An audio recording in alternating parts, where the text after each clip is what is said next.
नमस्कार, मैं मुस्कान नागदा। आप देख रहे हैं 8 इंडिया न्यूज। सुनते हैं आज की प्रमुख खबरें। मिनी मुंबई कहे जाने वाले इंदौर शहर में कमिश्नर प्रणाली तो लागू हो चुकी है, लेकिन इसके बावजूद शहर में अपराधों के घटित होने की घटनाएं रुकती हुई दिखाई नहीं दे रही हैं। कई मामले अब तक पुलिस सुलझा नहीं पाई है, लेकिन कुछ मामले हैं जिस पर पुलिस ने आरोपियों को पकड़कर सफलता हासिल की। लेकिन पुलिस की सभी कार्यवाही पर उस वक्त पानी फिर जाता है जब एक दृष्टिहीन दंपत्ति को पुलिस आला अधिकारियों की शरण में पहुंचना पड़ता है, वह भी उस मामले के लिए जिस पर थाना पुलिस अपराध पंजीबद्ध कर चुकी है।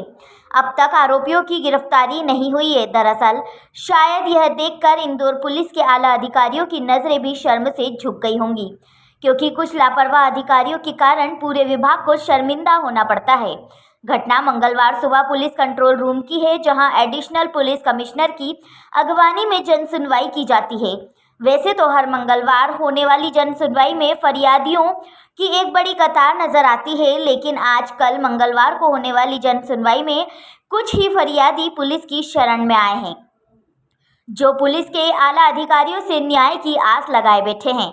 ऐसा ही एक मामला एरोड्रम थाना क्षेत्र में घटित होने के बाद प्रकाश में आया है। एरोड्रम क्षेत्र से दृष्टिहीन दंपत्ति जन सुनवाई में अपनी पीड़ा व्यक्त करने पहुंचे।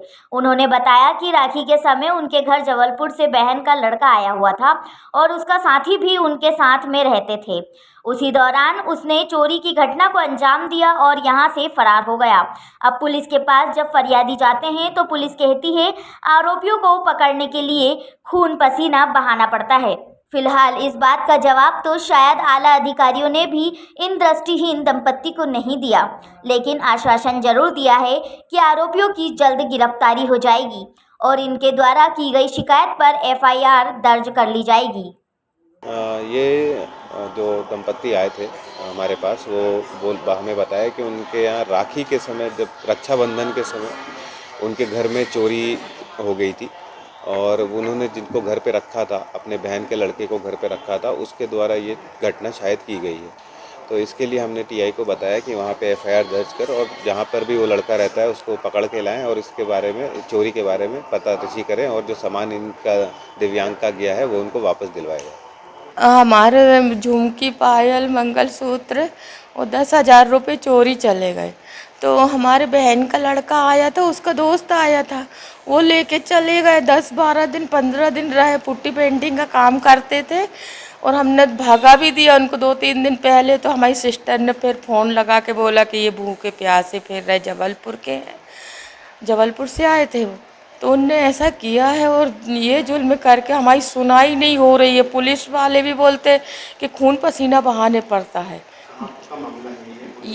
ये एलोड्रम गए तो पावती भी नहीं दी हमको और कंप्लेन दर्ज कर ली गई और बोले कि खून पसीना बहाने पड़ता, जब मुलजिम को ढूंढना पड़ता है, ऐसा नहीं ढूंढा जाता।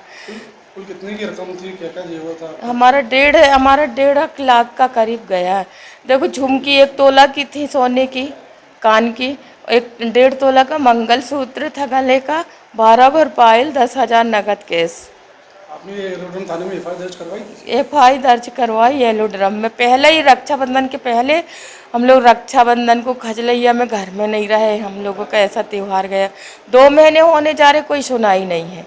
आज आप यहाँ जन सुनवाई में हैं, तो क्या आपको आश्वासन दिया गया है?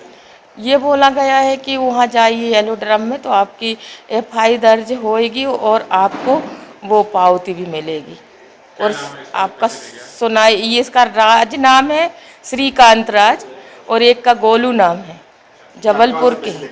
ये घर में से अपने ये चले गए पानी को और हम चले गए नहाने। मंडे का दिन था तो हम चले गए नहाने, सुबह सुबह की बात है। एक गेट के ऊपर खड़ा हो गया, एक अंदर से मतलब निकाल रहा था। तो एक लाकर में ताला लगा था, एक का खुला था, उसमें चाबी थी गोदरेज में।